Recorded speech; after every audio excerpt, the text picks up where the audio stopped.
Hello everyone, welcome to study for एल्वर्स।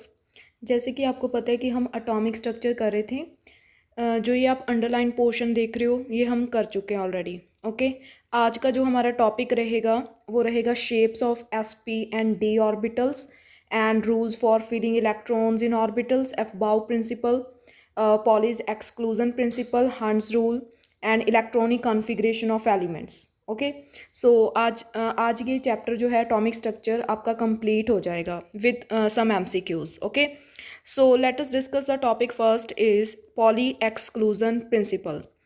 Poly exclusion principle में क्या होता है देखो, सबसे पहले हम थोड़ा रिकैप कर लेते हैं। हमने 4 एटॉमिक नंबर स्टडी किए थे।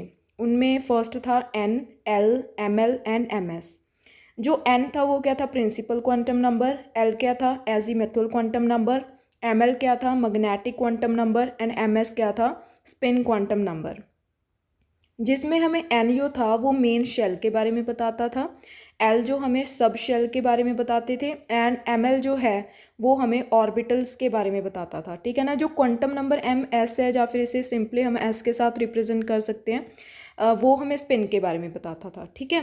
सो इसमें जो थर्ड वाला क्वांटम नंबर है ना, इसे आप ध्यान से देखो, that is magnetic quantum number, जो कि हमें ऑर्बिटल्स के बारे में बताता था। ठीक है। सो इसके अकॉर्डिंग होता क्या है कि one orbital can have maximum 2 electron with opposite spin. ये जो भी हम ऑर्बिटल्स डिस्कस किए थे कि एक शेल में सब शेल होते हैं एंड सब शेल्स में फर्दर ऑर्बिटल्स होते हैं। ठीक है। कोई भी ऑर्बिटल है, ठीक है, चाहे वो 1s है, चाहे 2s है, 2p है, उसमें हम मैक्सिमम 2 इलेक्ट्रॉन्स की पॉसिबिलिटी है कि एक ऑर्बिटल में 2 इलेक्ट्रॉन्स हो सकते हैं। ठीक है। कैसे देखो, सपोज आपको एग्जांपल ले लो, सपोज n=1, आपके पास कोई फर्स्ट शेल है। ठीक है। अगर n 1 है तो उसके लिए l कितना होगा, ऑब्वियसली सब शेल उसमें एक ही होगा। ठीक है ना, मीन्स 0, l=0 होगा। और अगर आप ml की वैल्यू निकालो, मैग्नेटिक क्वांटम नंबर, तो उसमें 0 आएगा। ओके, सो अगर हम स्पिन निकालें तो +½ हो सकता है। सेकेंड पॉसिबिलिटी क्या हो सकती है कि बाकी तो सारा सेम रहेगा, एक और हो सकता है कि ms=-1/2। ओके, सो यहाँ पे क्या हो गया कि एक ऑर्बिटल में 2 इलेक्ट्रॉन्स आ सकते हैं, और वो दोनों इलेक्ट्रॉन्स जो होंगे वो बिल्कुल भी उनका जो है, मीन्स कोई भी क्वांटम नंबर जो हम कह सकते हैं कि 4 के 4 क्वांटम नंबर्स मैच नहीं करेंगे। ठीक है ना। They are like different in the spin quantum number. Okay, एक की अगर स्पिन 1/2 है, +1/2 है, दूसरे की स्पिन क्या होगी, -1/2। हाँ जी। अब आप देख लेते हैं कि जो नाउ क्या करके दिखा है कि SPDF, जो S होता है, हमने डिस्कस किया था लास्ट वीडियो में कि उसमें 1 ऑर्बिटल होता है। ठीक है। P ऑर्बिटल होते हैं, D ऑर्बिटल, F ऑर्बिटल। ठीक है ना, मीन्स S में एक ऑर्बिटल होता है, P में 3 ऑर्बिटल्स आर देयर, D में कितने ऑर्बिटल्स होते हैं, 5 होते हैं, F में 7 होते हैं। लास्ट वीडियो में डिस्कस किया था। एंड इसमें क्या होगा, मैंने आपको बता दिया कि एक ऑर्बिटल में 2 इलेक्ट्रॉन्स ही आ सकते हैं। दैट मीन S है, S में तो एक ही ऑर्बिटल होता है, तो उसमें 2 इलेक्ट्रॉन्स आएंगे। P में फर्दर 3 ऑर्बिटल्स आर देयर। ठीक है ना, P में 3 ऑर्बिटल्स होते हैं, जो P सबशेल होता है उसमें 3 ऑर्बिटल्स होते हैं। सो उसमें हम मैक्सिमम 6 इलेक्ट्रॉन्स जो हैं फिल कर सकते हैं। ओके, एंड नेक्स्ट होता है D ऑर्बिटल्स। D ऑर्बिटल्स में 5 ऑर्बिटल होते हैं, और एक ऑर्बिटल में 2 इलेक्ट्रॉन्स आ सकते हैं। सो 5 ऑर्बिटल्स में कितने आ जाएंगे, 10।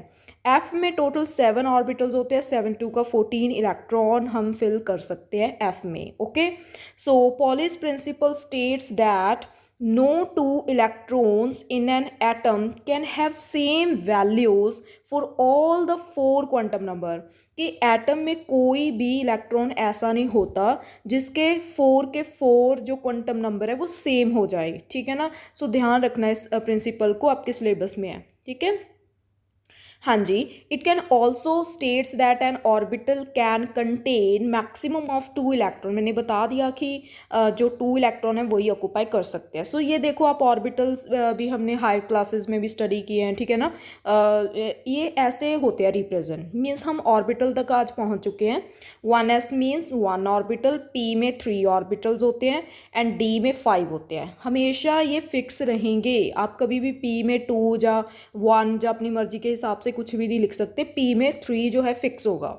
नेक्स्ट देखिए, as n shell means n क्या है, अगर कोई शेल है, मैंने लास्ट वीडियो में बताया था आपको कि अगर एन शेल है तो एन स्क्वायर क्या होगा, नंबर ऑफ ऑर्बिटल्स। मीन्स अगर आपको कोई मेन शेल पता है ना, तो आप उसमें ऑर्बिटल्स डायरेक्टली फाइंड कर सकते हो without any subshell. Means आप चाहते हो कि सब शेल के बिना हमें उस शेल में ऑर्बिटल्स पता चल जाएं, तो आप वो भी फाइंड कर सकते हो, उनकी स्क्वायर कर दीजिए, ठीक है। If we want to find number of electrons in different shells, then how we can find them, ठीक है। आप शेल के साथ number of orbitals directly find कर सकते हो। देखो कैसे, मीन्स अगर आपको मेन शेल पता है, आप directly number of orbitals find कर सकते हो, लास्ट वीडियो में बताया था। और अगर आपको एन की वैल्यू पता है तो आप डायरेक्टली नंबर ऑफ इलेक्ट्रॉन्स भी पता कर सकते हो कि इस शेल में कितने आएंगे। देखो लोअर क्लासेस में हमने डायरेक्टली स्टडी किया था, लेकिन वहाँ पे हमने ये नहीं सीखा था कि ये 2, 8, 18, 32 ये कॉन्फ़िगरेशन कैसे आई है और कहाँ से आई है, ठीक है ना। हमें इतना डेरिवेशन तक या डीपली जो है हमें नहीं पता तब, ठीक है ना। लेकिन अब क्या है, देखो आप आज आपको पता चल जाएगा कि 2, 8, 18, 32 क्यों होती है। देखो n की वैल्यू अगर 1 है दैट मीन k शेल है, n की वैल्यू अगर 2 है तो l शेल है, n की वैल्यू अगर 3 है तो m and n further, okay. n square mean अगर फर्स्ट शेल है उसमें कितने ऑर्बिटल्स होंगे, 1। अगर आप सेकेंड मेन शेल की बात कर रहे हो, l शेल की बात कर रहे हो, वहाँ पे ऑर्बिटल्स होंगे 4, ठीक है। अगर आप m शेल की बात कर रहे हो मेनली, तो वहाँ पे जो ऑर्बिटल्स होंगे वो उसका स्क्वायर कर दीजिए, 3 3 का 9 एंड n में कितना आ जाएगा 16, ओके। बट हम चाहते हैं कि k में इलेक्ट्रॉन्स कितने होंगे, l में इलेक्ट्रॉन्स कितने होंगे, m n में कितने इलेक्ट्रॉन्स आर देयर, ओके। सो आप क्या फॉर्मूला अप्लाई कर दोगे, 2n square. 2n square apply कीजिए, n स्क्वायर आपको पता है सभी को 2 के साथ मल्टीप्लाई कर दो तो कितना आ जाएगा, 2, 8, 18, 32। तो मीन्स फर्स्ट शेल में ओनली 2 इलेक्ट्रॉन्स ही आ सकते हैं, l शेल में 8 इलेक्ट्रॉन मैक्सिमम आ सकते हैं, m जो है m शेल में 18 इलेक्ट्रॉन मैक्सिमम आ सकते हैं, n शेल में 32। फर्दर जो k l m n shell होते हैं ये सब शेल में डिवाइडेड होते हैं ना, तो जैसे 18 इलेक्ट्रॉन है तो मीन्स वो फर्दर सब शेल्स हैं, वहाँ पे सब शेल्स में कहाँ भी ये 18 इलेक्ट्रॉन हो सकते हैं, क्लियर। नेक्स्ट देखो आपके सिलेबस में मेंशन है shapes of SPD orbitals. SPD orbitals की हम शेप्स के बारे में भी डिस्कस कर लेते हैं। इसके लिए आपको जो बेसिक था मैंने आपको सारा समझा दिया, ठीक है। अगर आपको बेसिक क्लियर है तो आपको शेप्स जो हैं इजीली अब समझ आ जाएंगी। शेप्स में पहले हम डिस्कस करेंगे एस ऑर्बिटल्स की शेप्स के बारे में। देखो एस क्या है, अगर आपके पास फर्स्ट शेल होगा तो आपके पास 1s आएगा, सेकेंड शेल होगा तो वहाँ पे 2s आएगा, थर्ड शेल होगा, ठीक है ना, तो वहाँ पे 3s। Means each and every main shell में s ऑर्बिटल तो होगा ही होगा, ठीक है। मीन्स n इंक्रीज करता जाएगा तो s जो 1s 2s 3s each and every shell में आपको मिलेगा। तो 1s आप देख लीजिए कैसा है, 2s देख लीजिए एंड 3s, इनकी आपको शेप्स के बारे में स्टडी करना है, ठीक है। सो थोड़ा सा इसकी थ्योरी को हम डिस्कस कर लेते हैं, फिर डायग्राम्स को दोबारा आप ऑब्जर्व करना। S orbitals are non directional. S orbitals जो होते हैं वो नॉन डायरेक्शनल होते हैं एंड स्फेरिकल सिमेट्रिकल, बिल्कुल स्फेरिकली शेप्ड होते हैं। This means that the probability of finding the electron is same in all directions at a particular distance from the nucleus. Spherical होते हैं तो न्यूक्लियस के सराउंड तो जो डिस्टेंस होगा वो सेम ही होगा सभी जगह पे, तो दैट मीन प्रोबेबिलिटी जो होगी वो ईच एंड एवरी डायरेक्शन में आपको क्या मिलेगी, सेम ही मिलेगी, ओके। नेक्स्ट है कि जो अगर 1s को देखा जाए, आप 1s को देख सकते हो ऊपर डायग्राम में, 2s जो होगा वो भी नॉन डायरेक्शनल होगा एंड वो भी सिमेट्रिकल होगा। जो वॉल्यूम होगा 2s का वो 1s ऑर्बिटल से डेफिनेटली ग्रेटर होगा, ठीक है ना, लार्जर होगा, इसका साइज भी उससे बड़ा होगा 1s से। नेक्स्ट है कि where the probability of finding an electron is 0। अब जो मैंने आपको शेप्स दिखाई थी वहाँ पे एक ऐसा रीजन भी होता है जहाँ पे इलेक्ट्रॉन फाइंड करने की प्रोबेबिलिटी 0 होती है, और उस हम रीजन को क्या कहते हैं, दैट इज़ नोड, ओके। अगर हम नोड की बात करें, आप ये डायग्राम देखिए अगेन, वाइट पोर्शन देख रहे हो 2s में, एक्चुअली 1s में तो कोई भी नोड नहीं होता, ठीक है। 2s में 1 नोड होता है, देखो आप वाइट पोर्शन देख सकते हो, दैट इज़ 1 नोड। बट अगर 3s की बात करें, वहाँ पे 2 नोड्स आपको दिखाई दे रहे हैं, वाइट कलर की रिंग्स हैं, ठीक है। सो यहाँ पे जो वाइट पोर्शन है, यहाँ पे प्रोबेबिलिटी जो है इलेक्ट्रॉन होने की वो बिल्कुल ज़ीरो है। सो इसीलिए हम इनको क्या कहते हैं, नोड्स कहते हैं, ठीक है। सो नेक्स्ट है हमारे पास कि 1s में तो कोई भी नोड नहीं होगा, एंड 2s में 1 नोड होगा, 3s में कितने नोड होंगे, 2 नोड्स होंगे। अगर फर्दर हम ऐसे मतलब अप टू सो ऑन चलें तो ns में कितने नोड्स होंगे, n-1। अगर आप 3s की बात कर रहे हो तो 3 में से a कम किया तो 2 आ गया, 2 nodes are there. Okay, size के बारे में देख लो तो 4s जो होगा वो ग्रेटर होगा 3s से, which is further greater than 2s and greater than 1s। हाँ जी, सेकंड है शेप्स ऑफ पी ऑर्बिटल्स, ठीक है ना। शेप्स ऑफ पी ऑर्बिटल में हम देख लेते हैं। सबसे पहले आपको ये पता होना चाहिए कि अगर एल की वैल्यू 0 होती है तो वहाँ पे दैट मीन वो एस होता है। अगर एल की वैल्यू 1 2 3 4, अगर एल की वैल्यू 1 होती है तो वहाँ पे पी ऑर्बिटल्स होते हैं, ठीक है ना। एल की वैल्यू 1 मीन्स, अगर मीन्स यार एन की वैल्यू 2 है तो आप एल की वैल्यूज़ कौन कौन सी निकालोगे, एन की वैल्यू 2 है तो एल की वैल्यू क्या क्या होगी, दैट इज़ 0 1 2, ठीक है ना। ज़ीरो जो है वो एस है, ठीक है ना। 1 जो है वो पी है, एंड जो 2 है वो डी है। सो यहाँ पे हम पी ऑर्बिटल्स की बात कर रहे हैं, इसलिए एल की वैल्यू यहाँ पे 1 होगी। अगर एल की वैल्यू पी के लिए 1 है तो एम एल की value means magnetic quantum number कितना होगा, -1 0 +1, ठीक है ना। सो -1 0 +1 इट मीन्स पी जो सबशेल है, पी सबशेल में फर्दर 3 ऑर्बिटल्स आर देयर, -1 0 +1।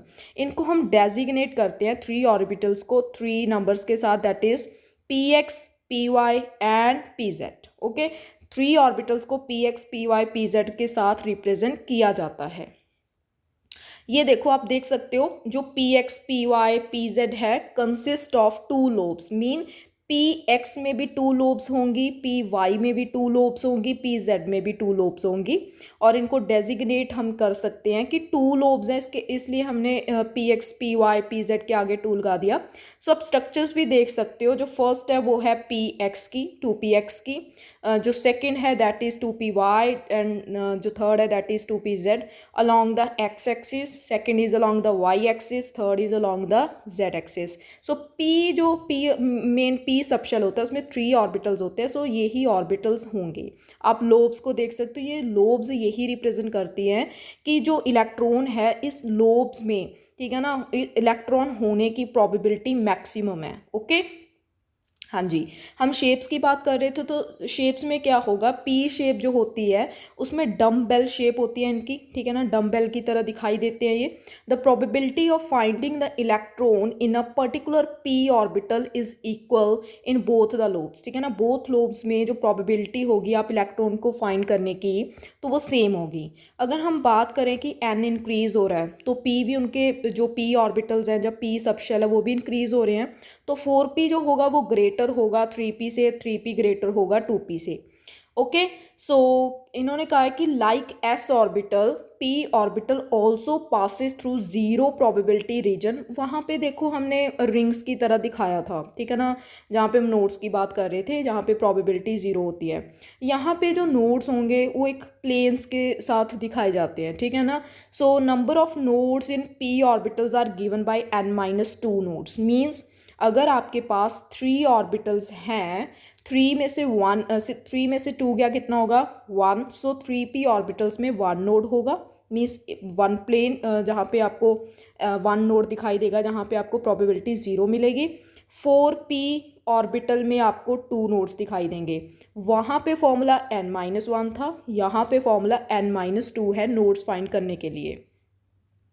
हाँ जी, नेक्स्ट है shapes of D orbitals. Similarly जो हमने ऊपर डिस्कस किया था कि एस के लिए एल की वैल्यू 1, ठीक है ना, पी के लिए, ठीक है ना, दैट इज पी के लिए 3 orbitals, number of electrons, okay, orbitals की बात हो रही है कि एस में 1 ऑर्बिटल होता है, पी में हमने डिस्कस कर लिया कि 3 orbitals are there. Similarly D में कितने ऑर्बिटल्स होते हैं, that is 5 orbitals are there. Okay, so जो 5 ऑर्बिटल्स होते हैं, ये 5 आया कैसे, पहले हम डिस्कस कर लेते हैं, ठीक है। लास्ट पार्ट में वैसे डिस्कस किया था, लेकिन फिर भी हम एक बार और डिस्कस कर लेते हैं। देखो आप सपोज आपके पास मैंने कंसीडर किया है कि एन की वैल्यू 3 है। अगर n की वैल्यू 3 है तो l की कितनी वैल्यूज़ होंगी, l इक्वल टू 0 1 2। 0 को हम s कहते हैं, 1 को हम p कहते हैं, 2 को हम d कहते हैं। अगर s वाले में हम ml की वैल्यू देखें तो वो 0 आएगी। p वाले केस में अगर देखें हम ml की वैल्यू तो 3 आएंगी, -3 0 सॉरी -1 0 +1 वी ऑलरेडी डिस्कस्ड है ना, अभी हमने डिस्कस कर लिया। एंड जो d है उसमें देखो ml की वैल्यूज़ कितनी आ रही हैं, -2 -1 0 1 2 5 वैल्यूज़ आ रही हैं। सो अगर 5 वैल्यूज़ आ रही है तो दैट मीन d जो होगा, d सबशेल में 5 ऑर्बिटल्स आर देयर। ओके, सो वो 5 ऑर्बिटल्स कैसे होते हैं हम उनको अभी डिस्कस करेंगे। आपको पता चल गया ना कि d कैसे आया, ठीक है। सो 5 ऑर्बिटल्स ये वाले होते हैं। ओके, एस में तो सिंगल ऑर्बिटल होता है जिसको हम स्फीयर के साथ रिप्रेजेंट करते हैं। पी में 3 ऑर्बिटल्स होते हैं, ठीक है, p x P Y P z. D में 5 ऑर्बिटल्स होते हैं, उनको हम अभी स्टडी कर रहे हैं। कौन कौन से होते हैं, d x y, d y z, d z x, d x square minus y square, d z square, ठीक है ना। सो ये आप डिस्कस अभी हम कर रहे हैं। तो ये 5 में आप देख रहे हो इनमें होता क्या है, देखो ये पांचों के पांचों की जो एनर्जी है वो तो इक्वल होती है, but different in orientation. Energy तो इनकी सेम है बट ओरिएंटेशन जो होगी इनकी वो डिफरेंट होती है। ओके, नेक्स्ट देखो जो ये फर्स्ट 3 हैं, d x y, d y z, d z x, ये क्या है, देखो ये सिमिलर है, मीन्स इनका जो स्ट्रक्चर होगा वो थोड़ा मैच करेगा, सिमिलर होगा। जिसमें क्या होगा, consist of 4 lobes, mean d x y में 4 लोब्स होंगी, डी वाई जेड में भी 4 लोब्स होंगी एंड डी जेड एक्स में भी 4 लोब्स होंगी। एंड होगा क्या, high electron density lying in x y z and z x planes. आपको एक्स वाई प्लेन बनाना होगा और उसमें जो है इलेक्ट्रॉन के मिलने की प्रोबेबिलिटी या इलेक्ट्रॉन डेंसिटी जो होगी वो हाई होगी। Okay, so lobes lie between the principal axis, जो हम प्रिंसिपल एक्सिस ड्रॉ करेंगे लोब्स जो हैं उनके बीच में होंगी, लाई बिटवीन दैम, ठीक है, not on the principal axis. अगर हम d x square minus y square की बात करें, इसमें भी सेम एज जैसे हमने डिस्कस किया अभी 4 लोब्स होंगी एंड वो 4 लोब्स जो होंगी एक्सिस के अलॉन्ग होंगी, प्रिंसिपल एक्सिस, एक एक्स एक्सिस के अलॉन्ग होगी और दूसरी वाई एक्सिस के अलॉन्ग होगी, ठीक है। जो डी जेड स्क्वायर है इसमें क्या होगा, इसमें थोड़ा डिफरेंट है, इसमें 2 लोब्स होंगी एंड वो एक तो अलॉन्ग जेड एक्सिस होगी और दूसरा जो है एक रिंग होगी, ठीक है ना। जो हम रिंग मीन्स ड्रॉ करेंगे वो एक्स वाई प्लेन में ड्रॉ की जाएगी। सो लेट अस इनकी जो हैं डायग्राम्स देख लेते हैं। ये देखो आप डायग्राम्स देखो पांचों की। फर्स्ट जो है वो d x y orbital show हो रहा है एंड जो सेकंड है वो d y z, third is d z x, fourth is d x square minus y square, fifth is d z square. Okay, so fourth देखो आप axis के along देख रहे हो ना कि d x square minus y square and जो बाकी 3 हैं, फर्स्ट 3 वो बिटवीन द जो है आप कह सकते हो प्रिंसिपल एक्सिस हैं। ओके, सो नेक्स्ट है कि नोड्स जो होते हैं हमने डिस्कस किया था, एस में भी पी में भी डिस्कस किया हमने। एंड अगर नोड्स की बात करें उनको हम रेडियल नोड्स भी कहते हैं, ठीक है। नेक्स्ट हम डिस्कस कर रहे हैं कि देखो एक साइड है ऑर्बिटल, दूसरी साइड है नंबर ऑफ नोड्स। आप डायरेक्टली ये फॉर्मूला के साथ लर्न करो, वहाँ पे एग्जाम में तो इतना टाइम नहीं होगा ना, आप डायरेक्टली फॉर्मूला लर्न करो। 1s 2s 3s में 1s में नंबर ऑफ नोड्स कितनी होंगी, फॉर्मूला लगाओ n-1, मीन 1s में n क्या है 1, 1 - 1 0। 2s में कितनी होंगी 2 - 1 दैट इज 1। 3s में कितनी होंगी 3 - 1 दैट इज 2। तो ऐसे नंबर ऑफ नोड्स आप निकाल सकते हो s ऑर्बिटल्स में। अगर हम बात करें p ऑर्बिटल्स में तो 2p, इसमें क्या फॉर्मूला लगेगा n-2, सभी में n-2 फॉर्मूला लगा दो। 2 - 2 0, 3 - 2 1, 4 - 2 कितना होता है 2, ठीक है। नेक्स्ट है d ऑर्बिटल्स की बात करें, यहाँ पे फॉर्मूला लगेगा n-3। सबसे पहले कौन सा आता है, दैट इज 3d, क्योंकि 2d तो एग्जिस्ट ही नहीं करता, 1d भी एग्जिस्ट नहीं करता, सबसे पहले एग्जिस्ट कौन करता है 3d। So 3 - 3 0 and 4 - 3 1 and 5 - 3 that is 2। सो आप डिस्कस कर सकते हो यहाँ पे n-4 के लिए n-4 का भी सेम ही प्रोसेस रहेगा। सो आप देख लेना इसको, ठीक है। नेक्स्ट है एंगुलर नोड्स। एंगुलर नोड्स भी आप देख लो इसमें क्या होगा, ये आप डायरेक्टली लर्न कर लो कि जो s ऑर्बिटल होते हैं वो वहाँ पे एंगुलर नोड्स 0 होते हैं, ठीक है ना। जो p होता है ऑर्बिटल वहाँ पे वन प्लेन कहोगे आप for each orbital, one plane होगा, एंड d में 2 प्लेन्स होंगे एंगुलर नोड्स पे, ओके। देखो नेक्स्ट हम सम अप कर लेते हैं थोड़ा इनको सभी को। जैसे मैंने with the help of example, देखो n=3 है, वहाँ पे l की वैल्यूज कौन कौन सी होंगी, 0 1 2। 0 क्या रिप्रेजेंट कर रहा है, s सबशेल को, 1 क्या रिप्रेजेंट कर रहा है, p सबशेल को, 2 क्या रिप्रेजेंट कर रहा है, d सबशेल को। अगर ये सबशेल्स हैं तो इनमें क्या होंगे, ऑर्बिटल्स भी होंगे। d में कितने ऑर्बिटल्स होंगे, 5, p में कितने होंगे, 3, s में कितना होगा, 1। तो देख सकते हो s orbital, p orbital, d orbital. p के जो ऑर्बिटल्स होंगे उनका नाम क्या होगा, px, py, pz। एंड जो d ऑर्बिटल्स में d ऑर्बिटल्स हैं उनमें जो ऑर्बिटल्स होंगे उनका क्या नाम है, सॉरी, जो d में देख रहे हो आप, d सबशेल में ऑर्बिटल्स होंगे उनका नाम क्या है, dxy, dyz, dzx and so on, देख सकते हो आप, ओके। सो नेक्स्ट है energies of different subshells and orbitals in a multi electron atom. देखो अब क्या होगा यहाँ पे, आप देख रहे हो ये एनर्जी लेवल डायग्राम है कुछ, ओके। यहाँ पे अगर आपको है ना topic that is filling of electrons in the orbitals, तो उसको हम कैसे डिस्कस करेंगे। देखो सबसे पहले हम इस डायग्राम को क्लियर कर लेते हैं।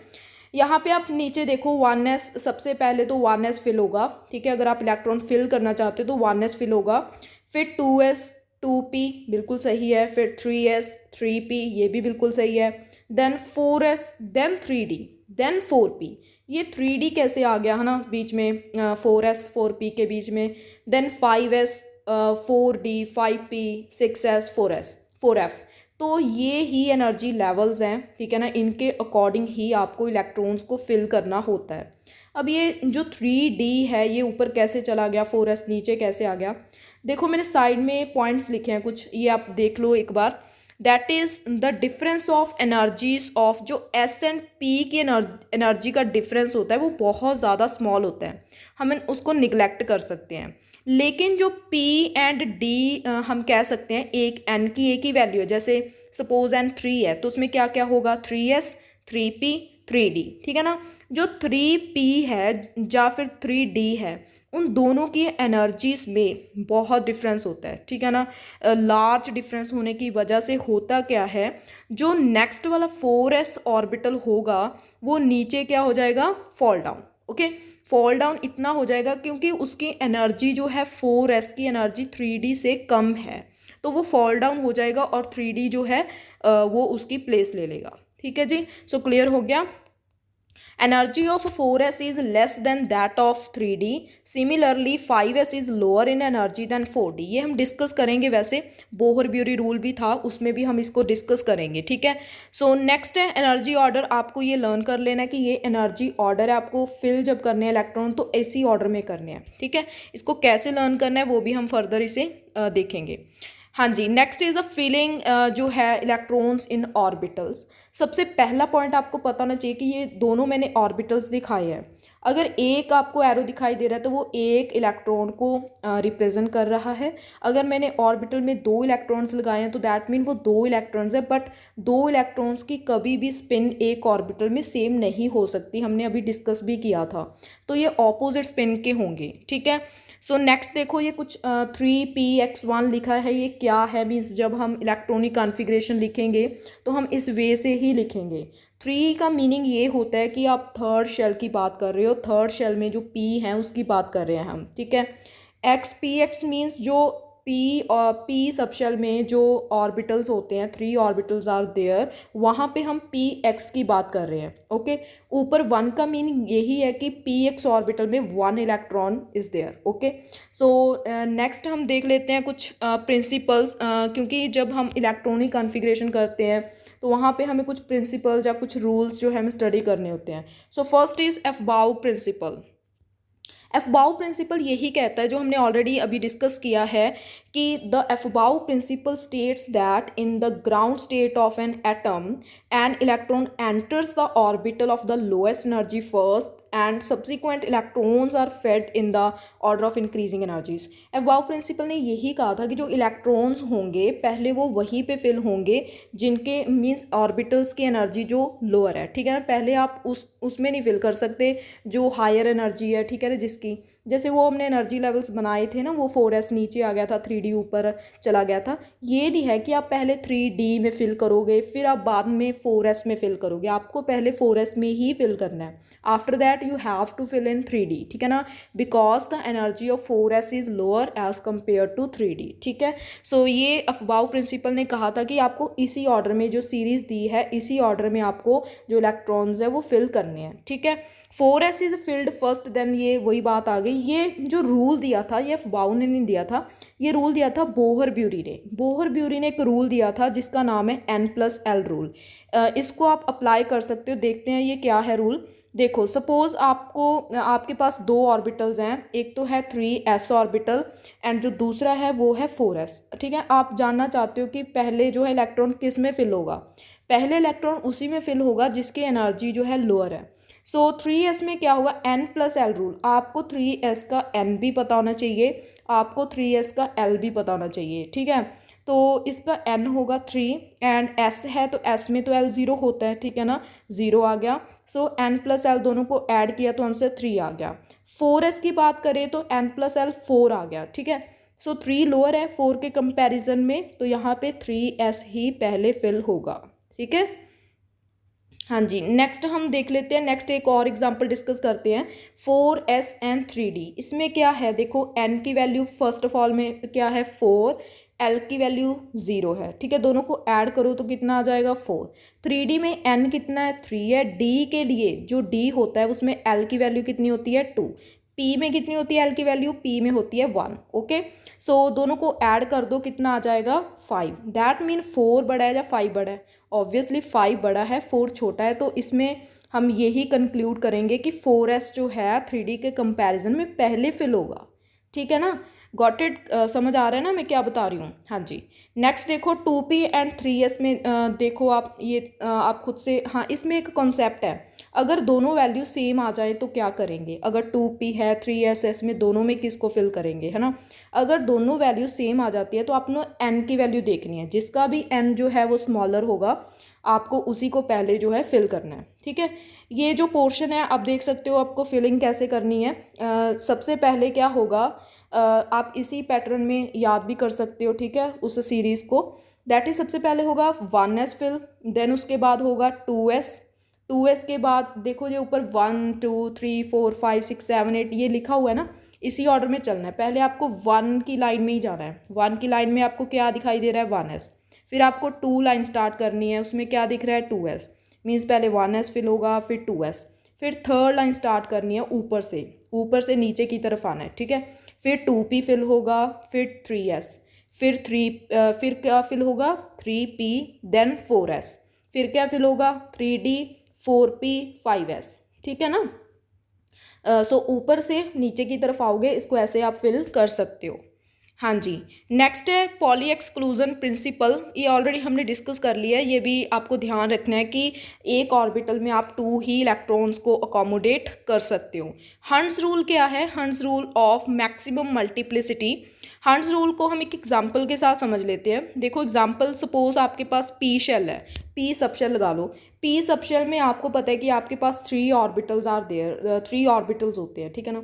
अगर वहाँ पे 3 ऑर्बिटल्स होते हैं तो हंट्स रूल ये कहता है कि देखो आपने ना ऑर्बिटल्स में पहले ही पेयरिंग नहीं करनी, ठीक है ना। पहले सभी में एक एक इलेक्ट्रॉन फिल करना है, देन आपने पेयरिंग जो है वो स्टार्ट करनी है, ओके। सो देख लो इसने क्या कहा था, according to this rule electron pairing will not take place in orbitals of the same energy until each orbital is singly filled. जब तक एक बार आपने सिंगली फिल नहीं करते तब तक आप पेयरिंग जो है वो नहीं करोगे। एग्जाम्पल देख लो, ऑक्सीजन की एक बार इलेक्ट्रॉनिक कॉन्फ़िगरेशन क्या होगी। इसका एटॉमिक नंबर देखो 8 है, तो क्या फिल होगा, सबसे पहले 1s 2s 2p। देखो 2p में अब आप ओनली 2p नहीं लिखोगे, ठीक है। 2p में 3 ऑर्बिटल्स होते हैं, कौन कौन से, px py एंड pz। 2 है ना तो 2 आगे आ जाएगा, ठीक है, 2p की बात हो रही है तो। सो देखो आप क्या होगा, 8 है तो आप फिल कर सकते हो। 8 को कैसे फिल करोगे, 1s में कितने आ गए 2, ठीक है। 2s में भी एक ही ऑर्बिटल होता है, 2 वहाँ पे आ गए। एंड उसके बाद आप देखो that is 2px 2py 2pz में कितने आ जाएंगे। मीन्स इसमें आपने पेयरिंग सबसे पहले आपने पेयरिंग जो है नहीं करनी, एक एक इलेक्ट्रॉन फिल करना है, ठीक है, देन आपने पेयरिंग करनी है। ओके सो आप देख पा रहे हो यहाँ पे, सो कितने हो गए टोटल, 8 हो गई। ओके सो 8 जो है फिल हो गए यहाँ पे, इसे ही बोलते हैं हम filling of electrons in the orbitals. ये थे आपके कुछ रूल्स, ठीक है ना। सो अब हम क्वेश्चंस डिस्कस कर लेते हैं कुछ इनके। सो फर्स्ट क्वेश्चन है that is in a given atom no two electron can have the same values for all the 4 quantum numbers, this is called। देखो वेरी इंपॉर्टेंट, ठीक है ना। मैंने आपको पहले ही बताया था कि ये क्वेश्चंस आप देख रहे हो कितनी बार कितने एग्जाम्स में रिपीट हुआ है। सो कितना इंपॉर्टेंट क्वेश्चन है, अगर आपने थ्योरी को स्टडी किया होगा तभी आप इसको डिस्कस कर सकते हो। सो फोर्थ का जो करेक्ट आंसर आएगा दैट इज अभी हमने डिस्कस किया है, that is Pauli's exclusion principal ने ये चीज़ हमें बताई थी, मैंने स्टार्टिंग में ही करवाया था आपको। Okay poly exclusion principal. हाँ जी नेक्स्ट क्वेश्चन देखो, ये भी कितना रिपीटेड क्वेश्चन है। The correct ground state electronic configuration of chromium atom. Chromium की जो इलेक्ट्रॉनिक कॉन्फ़िगरेशन है बहुत ज़्यादा पूछी जाती है, सो आप इसको इग्नोर मत करना। ये क्वेश्चन का जो आंसर है that is argon 3d5 4s1। हाँ जी नेक्स्ट क्वेश्चन देखो, नेक्स्ट क्वेश्चन है that is 2p orbitals have. 2p orbitals में आपके n की value as well as l की वैल्यू बतानी है। 2p क्लियर दिख रहा है कि 2 है आगे, तो n की वैल्यू 2 हो गई। और p के बारे में तो मैंने कितनी बार डिस्कस किया कि p के लिए l की वैल्यू 1 होती है, ठीक है। s के लिए l की वैल्यू 0, p के लिए 1 होती है, ठीक है, एंड d के लिए 2 होती है। नेक्स्ट देखो electronic configuration of H negative is. H negative की आपको क्या बतानी है, इलेक्ट्रॉनिक कॉन्फ़िगरेशन, तो इसका आंसर क्या आ जाएगा 1s2। नेक्स्ट देखो 13 question, the quantum numbers for the outermost electron of an element are given below. ये आपको कुछ उनके अटोमिक नंबर्स क्वांटम नंबर्स बताए गए हैं, तो आपको इनको स्टडी करके आपको ये बताना है कि ये एटम्स किसके हैं, मतलब कौन से एलिमेंट के हैं, ठीक है। ये आपका होमवर्क है, आपको अभी बताना है। वैसे n=2 दिख रहा है आपको, ठीक है, l की वैल्यू 0 है, m की वैल्यू भी 0 है, s का जो वैल्यू है दैट इज़ +½ सो आपका होमवर्क है, इसको आप कमेंट बॉक्स में आपने आंसर देना है। नेक्स्ट देखो प्रिंसिपल क्वांटम नंबर जो होता है मीन्स n जो होता है वो हमें क्या रिप्रेजेंट करता है, size of the orbital represent करेगा, and spin angular momentum, orbital angular momentum, space orientation of the orbital. ये हमें बताएगा साइज़ के बारे में, क्योंकि जब n की वैल्यू स्मॉल होगी तो एटम भी स्मॉल होगा, अगर n की वैल्यू लार्ज होगी तो उसका साइज़ भी क्या होगा, लार्ज होगा। नेक्स्ट क्वेश्चन देखो, ये भी बहुत रिपीटेड क्वेश्चन है, the explanation for the presence of 3 unpaired electrons in the nitrogen atom can be given by. ठीक है ना, मीन्स अनपेयरिंग की बात हो रही है, पेयरिंग अनपेयरिंग, ठीक है ना। सो ये एक्सप्लेनेशन किन्होंने दी थी, अभी हमने पढ़ा कि पेयरिंग अनपेयरिंग की जो एक्सप्लेनेशन है वो दी थी हंट्स रूल, ठीक है ना। सो इसका करेक्ट आंसर क्या आ जाएगा, हंट्स रूल। नेक्स्ट है if the value of azimuthal quantum number is 3 the possible values of magnetic quantum number would be. Azimuthal quantum number आपको दिया है 3, मीन्स एल की वैल्यू आपको दी है 3, तो मैग्नेटिक क्वांटम नंबर आपने बताना है। सो 3 है तो कौन कौन सी वैल्यू पॉसिबल होंगी, दैट इज़ -3 -2 -1 0 +1 +2 +3, ठीक है। सो ये वैल्यूज़ आप देखो कौन सा करेक्ट आंसर, दैट इज़ 78 का सी, ठीक है जी। सो इसके साथ क्या है, आपका जो एटॉमिक स्ट्रक्चर चैप्टर था वो कंप्लीट हो गया। अब हम मूव करेंगे नेक्स्ट चैप्टर की तरफ, ठीक है। अगर आपको वीडियो पसंद आई है तो वीडियो को लाइक कीजिए, कमेंट कीजिए, सब्सक्राइब कीजिए चैनल को, एंड शेयर भी कीजिए, ठीक है जी। So thank you for watching, thank you allot.